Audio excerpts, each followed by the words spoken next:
तर तुम्ही तरी राजीनामा द्या, नाहीतर मी तरी राजीनामा देतो. तुम्ही कसल्या गप्पा मारताय?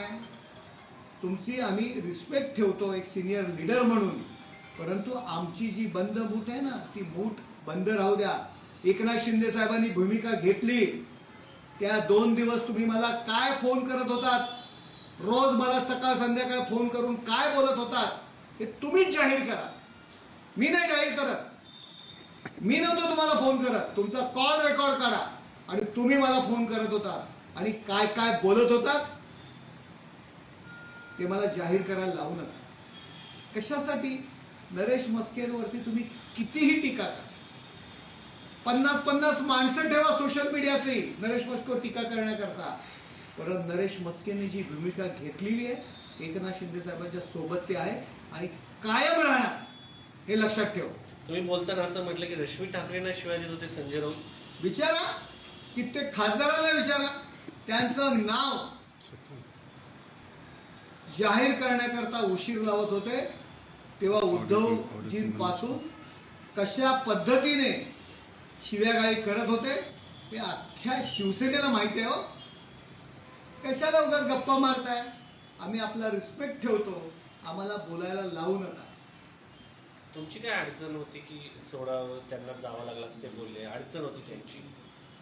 नरेश मस्के हा खुली किताब आहे, त्यामुळे अडचण आणि हा विषय आमचा येत नाही. आम्ही काय तुमच्याकरता काय ते पत्राचा आणि हे घोटाळे करणारे आम्ही लोक नाही आहोत.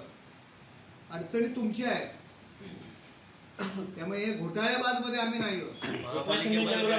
एकनाथ शिंदेच्या विरोधामध्ये तुम्ही पत्र लिहिली होती. एक नाही अनेक पत्र लिहिली होती. ऑन रेकॉर्ड आहेत, असं ऑन रेकॉर्ड पत्र आहेत माझं म्हणणं आहे की त्यांनी एकतरी पत्र दाखवावं, जे पत्र मी लिहिलेलं आहे. अशा गप्पा फुकाच्या गप्पा खूप मारतात.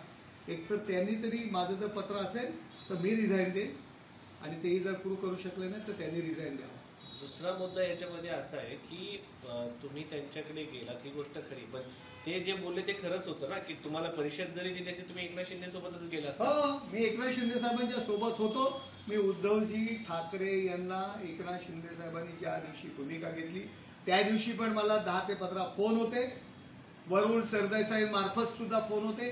त्यावेळी सुद्धा सांगितलं, त्यांनी मला विनंती केली 2 मिनिटं तरी मातोश्रीवर ये.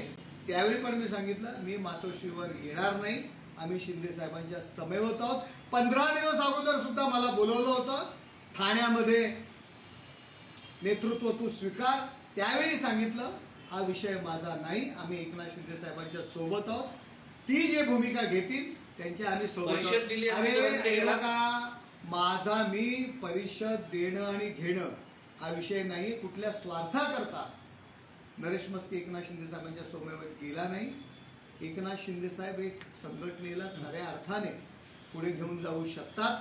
हे शिंदे साहेबांनी भूमिका घेतली त्याच्या अगोदर 15 दिवस ज्यावेळी धर्मवीर चा रिलीज होता, सलमान खान त्यावेळी येणार होते, उद्धव ठाकरे त्या कार्यक्रमाला जाणार नव्हते. मी स्वतः जाऊन त्यांना सांगितलं असं करू नका, शिंदे साहेबांची आपल्याला गरज आहे, पक्ष जर पुढे न्यायचा आहे तर तुम्हाला एकनाथ शिंदे साहेबांची गरज आहे, तुम्ही अशी भूमिका घेऊ नका, हे सांगणारा नरेश मस्के वर्षा बघल्यावरती. त्यामुळे ह्या गप्पा तुम्ही मला मारू नका. पवईच्या हॉटेलमध्ये काय घडलं होतं? पवईच्या हॉटेलमध्ये काही आमदारांना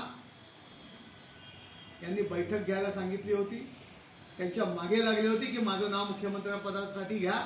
मग त्याही लोकांनी त्या खुश करण्याकरता एक बैठक घेतली आणि यांना खुश केलं, परंतु तेही लोक ह्या गोष्टी करता हसत होते की या माणसाला झालंय काय.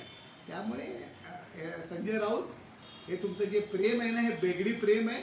तुम्हाला पूर्ण पक्ष हातात घ्यायचा आहे, काँग्रेस बरोबर हा पक्ष घेऊन जायचा आहे. अरे तुम्हीच सत्यानाश केला या पक्षाचा, तुम्हीच त्यांच्या डोक्यात घातलं बहुतेक मुख्यमंत्री व्हा आणि या महाराष्ट्राला एक कुचकामी आपण दिला आणि काँग्रेस बरोबर नेण्यात जाण्याकरता तुम्ही भाग पडलात.